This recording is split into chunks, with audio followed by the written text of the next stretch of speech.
গবেষণামূলক বাংলা অডিও বুকে আজকের বিষয় সম্রাট অশোকের জীবন কাহিনী।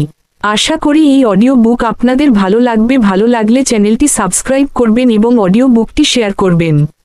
সম্রাট অশোক একজন অসাধারণ শাসকের বিশ্লেষণ। সম্রাট অশোক খ্রিস্টপূর্ব ৩০৪ খ্রিস্টপূর্ব ২৩২ প্রাচীন ভারতের মৌর্য সাম্রাজ্যের অন্যতম শ্রেষ্ঠ শাসক হিসেবে বিবেচিত হন। তিনি মৌর্য সম্রাট চন্দ্রগুপ্ত মৌর্যের পৌত্র এবং বিন্দুসারের পুত্র ছিলেন। অশোকের শাসনকাল খ্রিস্টপূর্ব ২৬৮ খ্রিস্টপূর্ব ২৩২ ভারতীয় ইতিহাসে একটি স্বর্ণযুগ হিসেবে চিহ্নিত। তিনি শুধুমাত্র একজন দক্ষ যোদ্ধা এবং শাসকই ছিলেন না, বরং একজন মানবতাবাদী, ধর্মপ্রচারক এবং সংস্কারকও ছিলেন। তার শাসনকালের শুরুতে তিনি ছিলেন একজন উচ্চাভিলাষী ও কঠোর শাসক, কিন্তু কলিঙ্গ যুদ্ধের পর তিনি বৌদ্ধ ধর্ম গ্রহণ করেন এবং তার শাসননীতি ও জীবনদর্শনে আমূল পরিবর্তন আসে। এই রিপোর্টে সম্রাট অশোকের শাসনকাল, ব্যক্তিত্ব, নীতি ও অবদানের বিস্তারিত বিশ্লেষণ উপস্থাপন করা হল। অশোকের প্রাথমিক জীবন। অশোকের জন্ম খ্রিস্টপূর্ব ৩০৪ সালে পাটলিপুত্রে, বর্তমানে পাটনা, বিহার। তার পিতা সম্রাট বিন্দুসার এবং মা সুভদ্রাঙ্গী কিছু সূত্রে ধর্মা ছিলেন।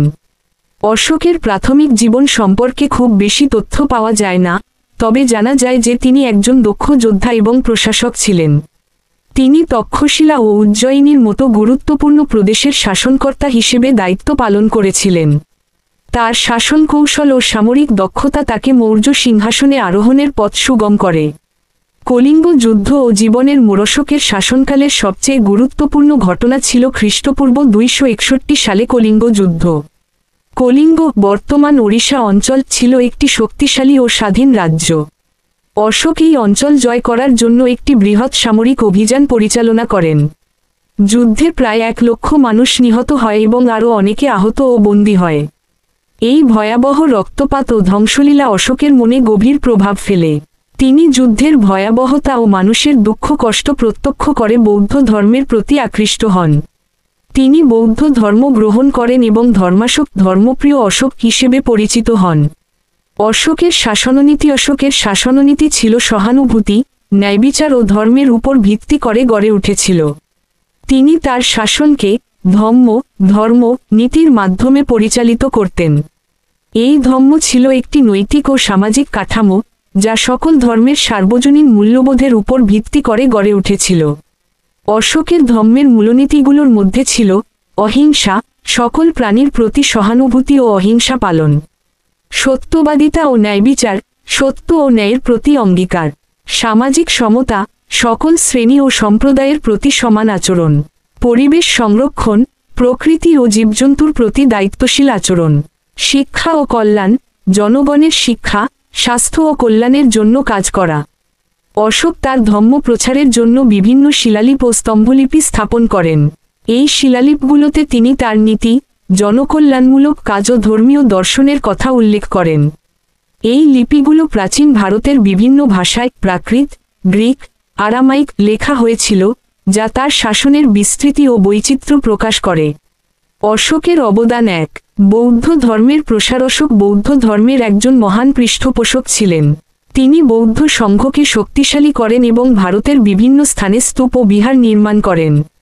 সারনাথ, বোধগয়া, কুশীনগর ও লুম্বিনীর মতো বৌদ্ধ তীর্থস্থানগুলো তার শাসনকালে উন্নত হয়। তিনি শ্রীলঙ্কা, মায়ানমার, থাইল্যান্ড, গ্রিস, মিশর ও পারস্যে বৌদ্ধ ধর্মপ্রচারক পাঠান। তার পুত্র মহিন্দ্র ও কন্যা সংঘমিত্রা শ্রীলঙ্কায় বৌদ্ধ ধর্ম প্রচারে গুরুত্বপূর্ণ ভূমিকা পালন করেন। এই প্রচেষ্টার ফলে বৌদ্ধ ধর্ম একটি বিশ্বধর্মে পরিণত হয়। ২. জনকল্যাণমূলক কাজ। অশোক তার প্রজাদের জন্য ব্যাপক কল্যাণমূলক কাজ করেন। তিনি রাস্তা, বিশ্রামাগার, হাসপাতাল ও বিদ্যালয় নির্মাণ করেন। গাছ লাগানো, কূপ খনন এবং পশুচিকিৎসা কেন্দ্র স্থাপনের মাধ্যমে তিনি পরিবেশ ও সমাজের উন্নয়নে অবদান রাখেন। তিনি মৃত্যুদণ্ডের মতো কঠোর শাস্তির প্রচলন কমিয়ে দেন এবং কারাগারে বান্দীদের জন্য মানবিক সংস্কার প্রবর্তন করেন। ৩. প্রশাসনিক সংস্কার। অশোকের শাসন ব্যবস্থা ছিল অত্যন্ত সুসংগঠিত।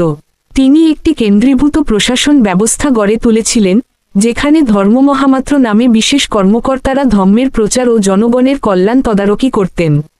তিনি নিয়মিতভাবে দেশের বিভিন্ন অঞ্চলে সফর করতেন এবং প্রজাদের সমস্যা শুনতেন।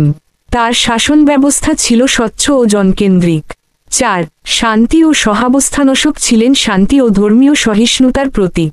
তিনি কোনো ধর্মের প্রতি বৈষম্য দেখাননি এবং সকল ধর্মের প্রতি সম্মান প্রকাশ করেছেন।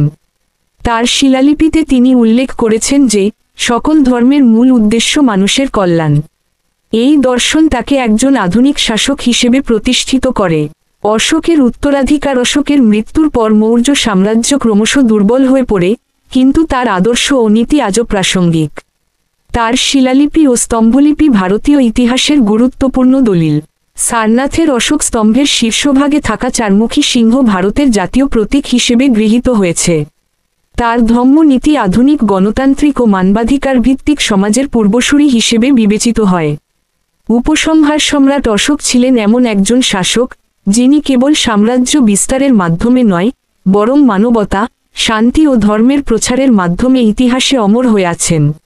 তার জীবনের দুটি পর্যায়, চণ্ডাশোক কঠোর অশোক ও ধর্মাশোক ধর্মপ্রিয় অশোক, তার ব্যক্তিত্বের বৈচিত্র্য ও পরিবর্তনের ক্ষমতা প্রকাশ করে। তিনি শুধু ভারতের নয়, বিশ্ব ইতিহাসের একজন অসাধারণ শাসক।